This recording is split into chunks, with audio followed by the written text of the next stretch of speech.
So there's 3 different reasons why people decide to buy sneakers, and all those 3 reasons is a personal touch. Now, the first one is going to be because of hype. Anything limited, attention seeking, they're gonna go after that shoe. Another reason is gonna be more like innovation. A brand new colorway, a brand new technology, a brand new design will draw a lot of people into buying sneakers.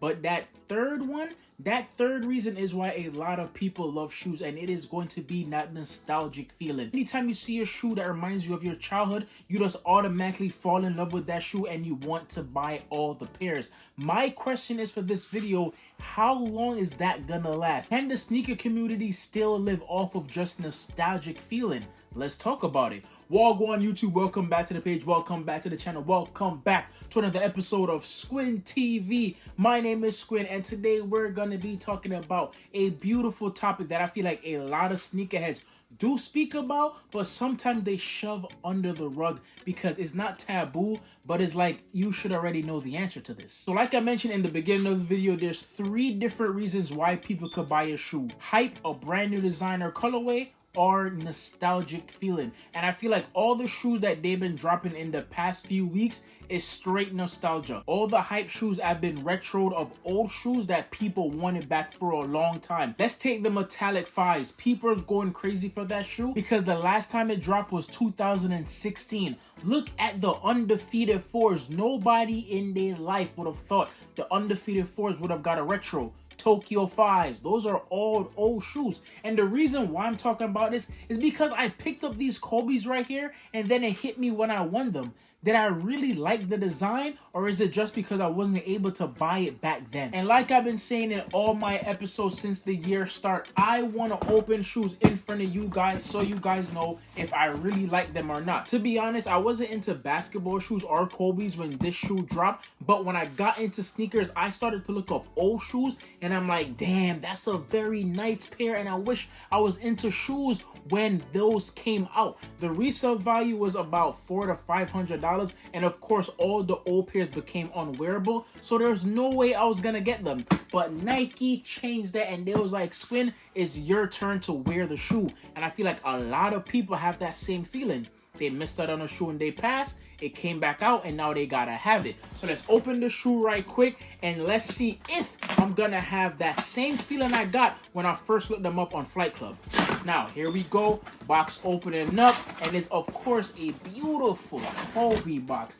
This right here, nice, beautiful shoe. You guys always guess the first dibs before me, so here we go. We're gonna move this paper around, and then y'all gonna let me know if these are worth the money. Now, the resell is not there, so I know the hype people are not gonna talk about it, but for me, I think these are fire. Let's see. 3, 2, 1, padam. Woo! Yeah, these are fire, bro. These are fire. I think the only disappointment I have in this shoe is that it didn't come with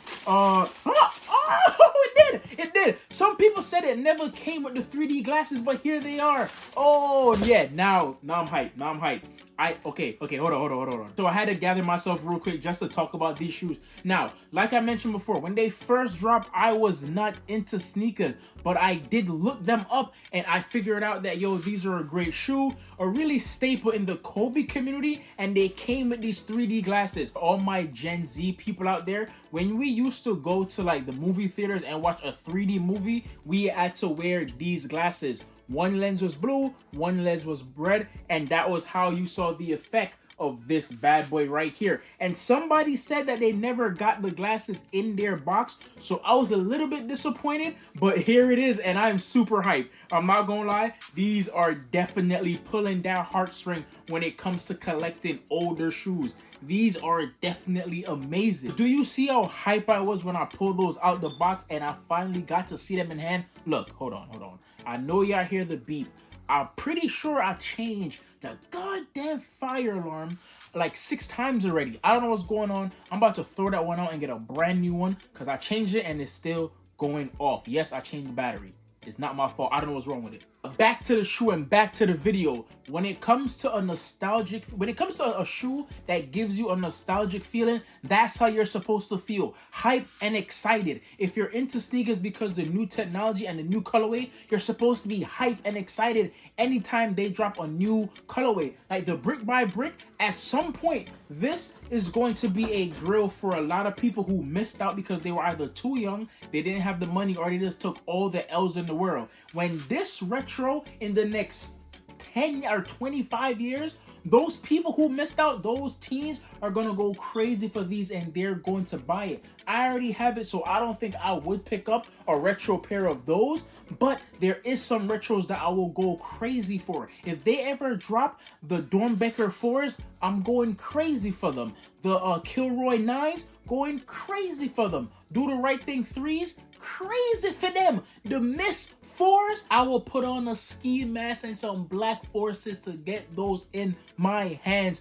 because those are beautiful shoes. But do you see how many colorways out there that Nike and Jordan brand could drop over and over? Matter of fact, I only mentioned Jordan. What about Nike? If Nike dropped the Atmos elephant print Air Max 1s, we're going crazy for them. Let's just keep it a buck. Nike has shoes in their arsenal, in their archive, that they could bring out and make people go crazy and forget about all the other brands. New Balance, Asics, Saucony, you're done. I feel like that's one thing Nike and Jordan brand mastered. Master of retroing and the master of pulling at people's heartstring with dropping nostalgic colorways and nostalgic shoes. And in the sneaker community, nostalgia is gonna always hold high over hype and everything else. And I know a lot of OG shoes are sitting, but people are still hyped that they drop because not only am I gonna get a shoe that I always wanted, but now I could get them on sale. I'm not mad at that. I am not pissed because I know that these are only reselling for about $240, one of the lowest Kobe's to resell, but that doesn't mean that this is a bad shoe.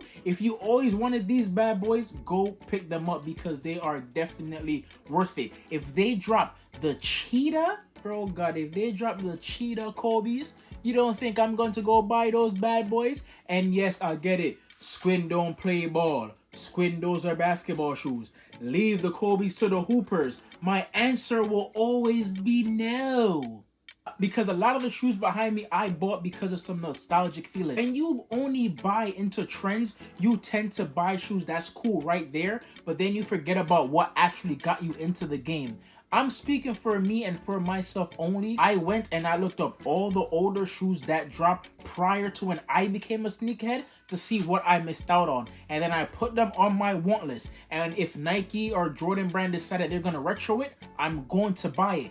If not, I'm going to go and pick up that old pair, even if I can only wear it 5 times. Because, for example, I went and picked up the Flip 3s knowing that this would have happened, knowing that this would happen, knowing that this would have got fogged up. I literally wore these shoes, I want to say 5 to 10 times before all hell break loose. And I'm talking the heel started falling apart on both pairs. The paint started chipping away, but I do not care. I did not business. I wanted to experience this shoe, and I don't see Jordan brand ever dropping the Flip collection again. There's also a black Flip. I might pick that up too, and they're gonna crumble just like this. But guess what?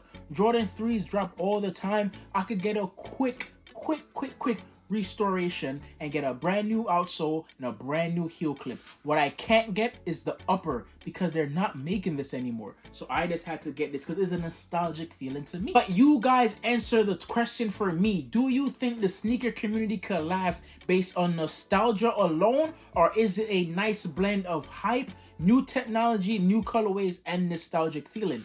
I personally feel like it's all three, but I'm still gonna hold nostalgic colorways and OG colorways on the top. They will always be the reason why you got into shoes. Well, they'll always be the reason why I got into shoes, and I feel like they are the foundation and the backbone of sneaker community in general. I could be wrong. It could be all the new shoes that's carrying it. But to be honest, the newest shoe that Nike dropped that's actually running the place was the 270s. Then they retroed that bad boy with a premium feel, and it sold out. If you guys didn't know, the 270s is a shoe that sold more than the Air Force. The Nike Air Max 270 is officially a classic shoe.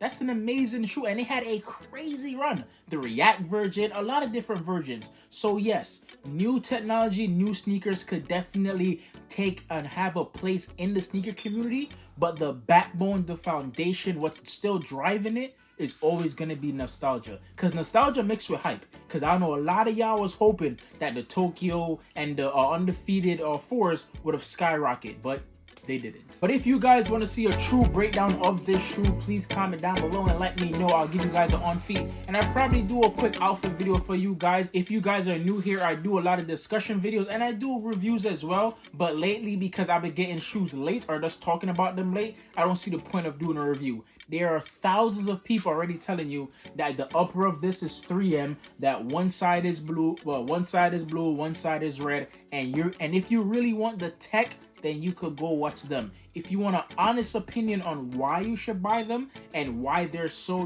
great to the sneaker community, that's what my page is for. Hit that sub and welcome to the Fanbo. But besides that, guys, love, manners, and always respect, bro. God, these are clean. I'm out.